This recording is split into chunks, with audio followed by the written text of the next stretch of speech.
Hello friends, જય શ્રી કૃષ્ણ.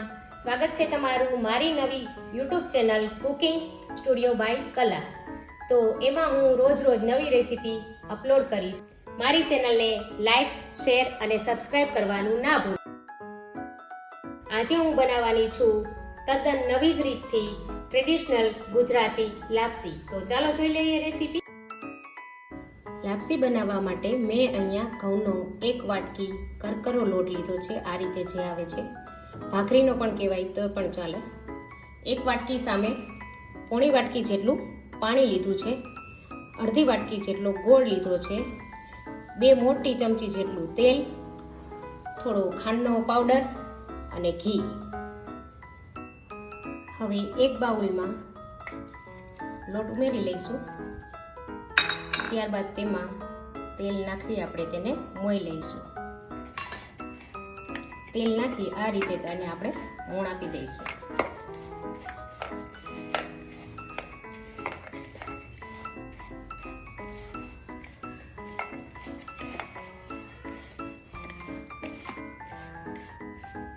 લોટનું મોણ આપણે આ રીતે મુઠ્ઠી પડતું આવે એ રીતે રાખવાનું છે. તો લોટ સારી રીતે મોવાઈ ગયો છે. હવે મેં અહીંયા ગેસ પર એક પેન તપવા માટે મૂકી દીધી છે. મીડિયમ તાપે આપણે મોણ દીધેલો લોટ ઉમેરી દેવાનો છે અને એકદમ ધીમા તાપે આપણે તેને 2 થી 3 મિનિટ સુધી શેકવાનું છે.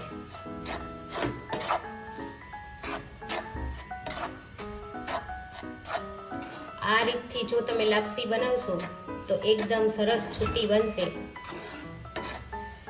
અને ખાવામાં પણ એકદમ પોચી નરમ બનશે.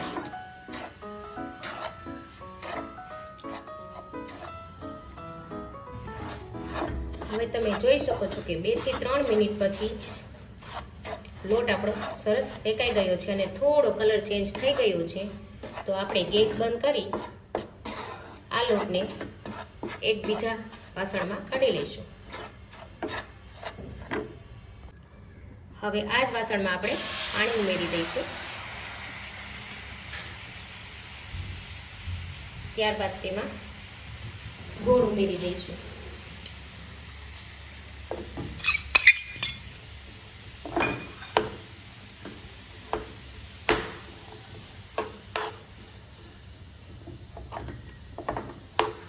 ધીમે ધીમે ગોળ ઓગળી જાય એ રીતે આપણે તેને ચલાવતા રહીશું.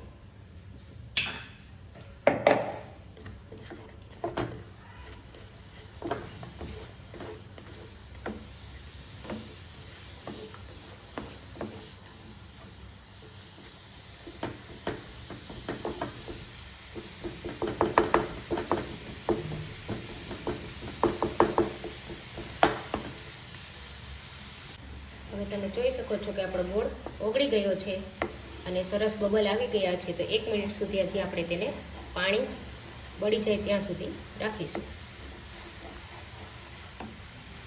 હવે એમાં આપણે 1 મોટી ચમચી જેટલું ઘી ઉમેરીશું. ઘી ઉમેરાઈ જાય એટલે આપણે તેમાં પેલો શેકેલો લોટ હતો તેમાંથી ધીમે ધીમે કરતા લોટ ઉમેરી દઈશું.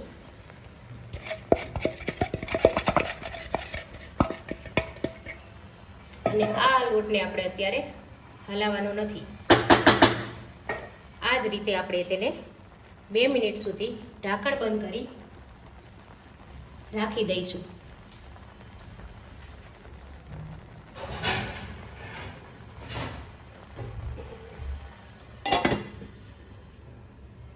હવે 1 મિનિટ પછી આપણે તેને વેલણની મદદથી ધીમે ધીમે આ રીતે ચલાવી લેવાનું છે.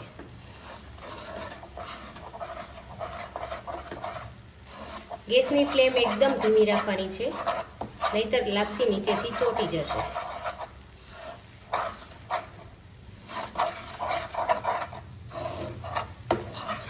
આ રીતે ધીમે ધીમે હલાવતા જઈ આપણે તેને બધું સારી રીતે મિક્સ કરી લેવાનું છે. લોટ શેકીને લેવાથી તમારી લાપસી કાચી નહીં લાગે અને શું સરસ મજાની છૂટી જ બનશે.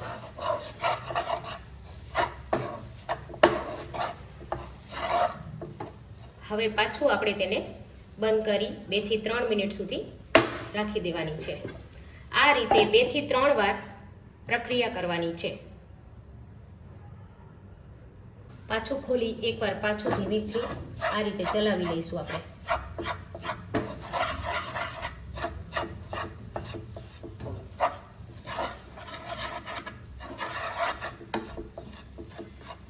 અને હવે પાણી થોડું બળી ગયું છે તો આપણે તેને આ વખતે એક આ રીતે તેની નીચે મૂકી 4 થી 5 મિનિટ સુધી રાખશું એકદમ ધીમા તાપે. હવે 3 થી 4 મિનિટ પછી આપણે ઢાંકણ ખોલીને જોઈ લઈશું. આ રીતે હલાવો તમે જોઈ શકો છો કે આપણી લાપસી કેટલી સરસ છૂટી છૂટી બની ગઈ છે. આ રીતે કોઈ ગાંઠો હોય તો તેને આ રીતે તોડી હવે આપણે ગેસની ફ્લેમ બંધ કરી દેવાની છે. અને આ રીતે આપણી લાપસી સરસ બની ગઈ છે.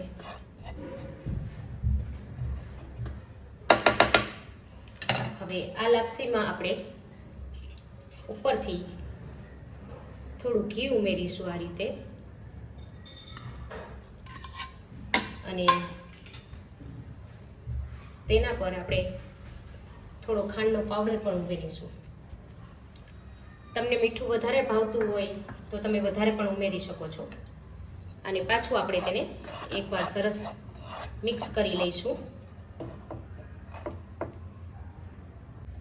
ઘી અહીંયા મને થોડું ઓછું લાગે છે તો હું પાછું ઘીને ઉમેરું છું.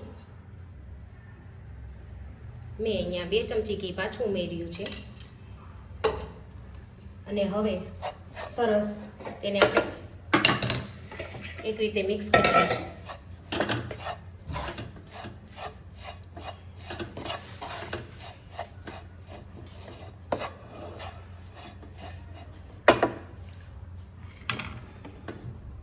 તમે જોઈ શકો છો કે આપણી લાપસી કેવી સરસ છૂટી એકદમ બની છે આ રીતની.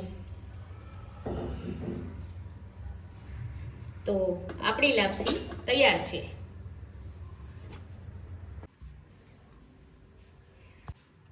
હવે મેં અહીંયા એક પ્લેટમાં લાપસી લઈ લીધી છે અને તેના પર કાજુ બદામના ટુકડા ઉમેરી દઈશું.